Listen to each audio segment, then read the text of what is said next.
Assalamualaikum warahmatullahi wabarakatuh. Perkenalkan, nama saya Erlin Devlin Chalensi, NIM 30902000079. Saya dari kelas A. Apa itu konsep berubah?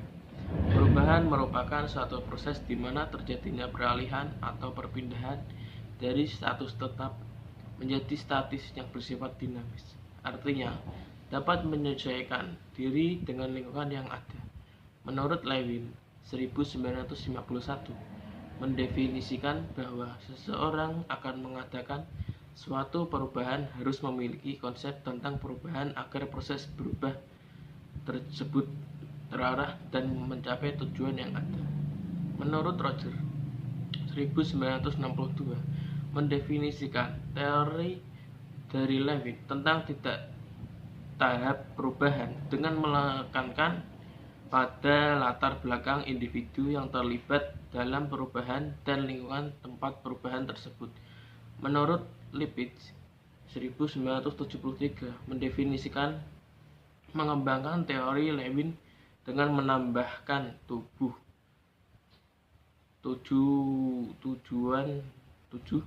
langkah dalam mengelola perubahan, meliputi mendiagnosa masalah, mengkajian motivasi dan kapasitas untuk berubah, mengkajian motivasi, agen pembaruan, dan sumber-sumber. Menentukan tujuan akhir perubahan, memiliki peran yang tepat untuk agen pembaruan, mempertahankan perubahan, menghentikan hubungan pertolongan. Menurut Havelock, mendefinisikan memodifikasi dari teori Lewin dengan menekankan perencanaan yang akan mempengaruhi perubahan.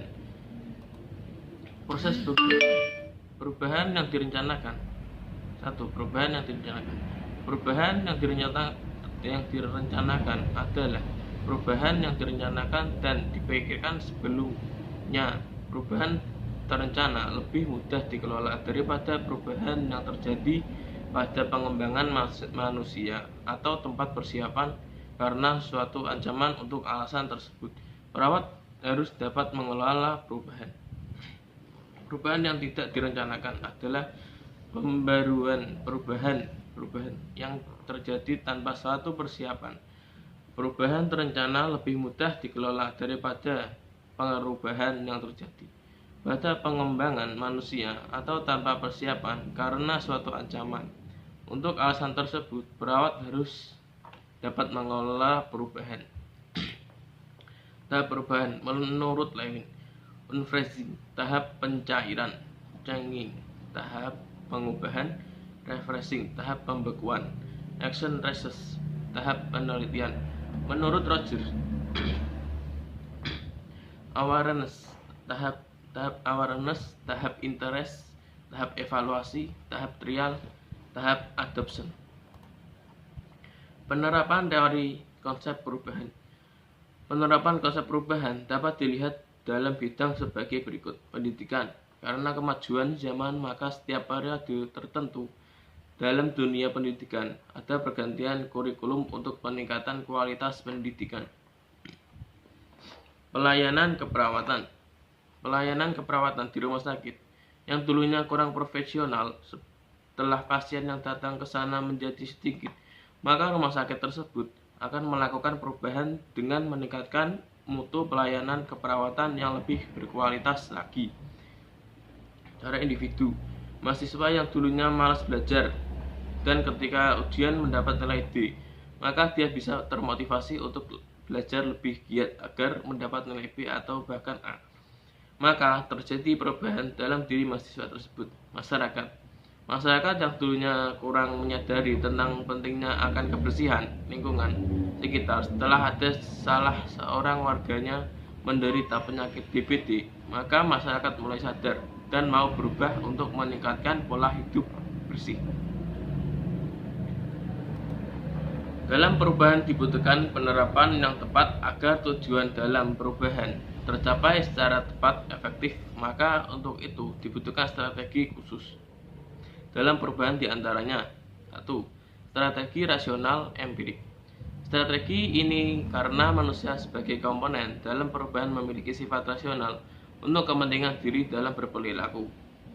Dari hasil penemuan atau riset untuk diaplikasikan dalam perubahan manusia memiliki sifat rasional untuk diaplikasikan dalam perubahan yang memiliki sifat rasional dengan menggunakan rasionalnya dalam menerima sebuah perubahan.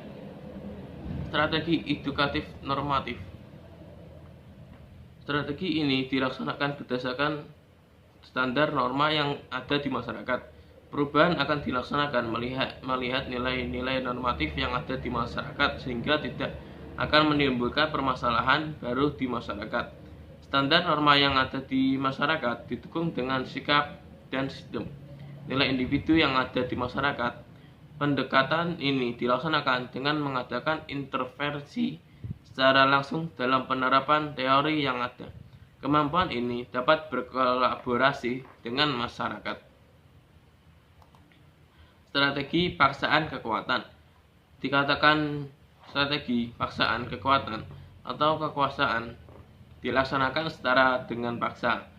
Cara paksa dengan menggunakan kekuatan mortal dan kekuatan politik.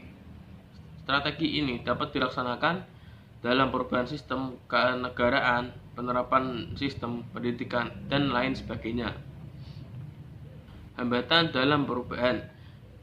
Perubahan tidak selalu mudah untuk dilaksanakan, akan tetapi banyak hambatan dari dalam maupun luar.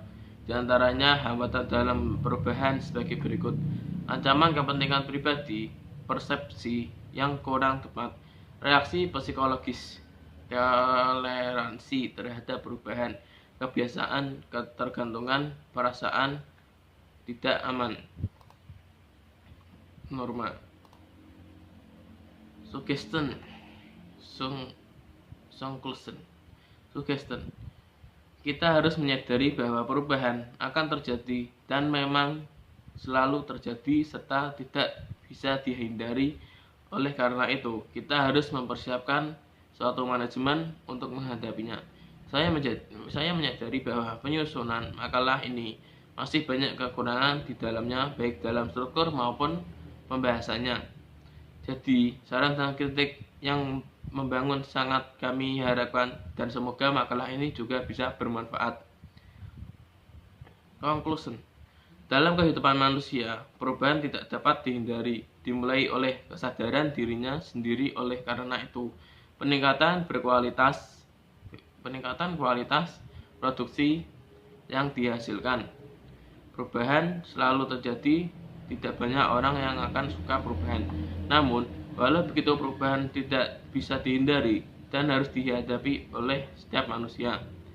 Sekian dari saya. Wassalamualaikum warahmatullahi wabarakatuh.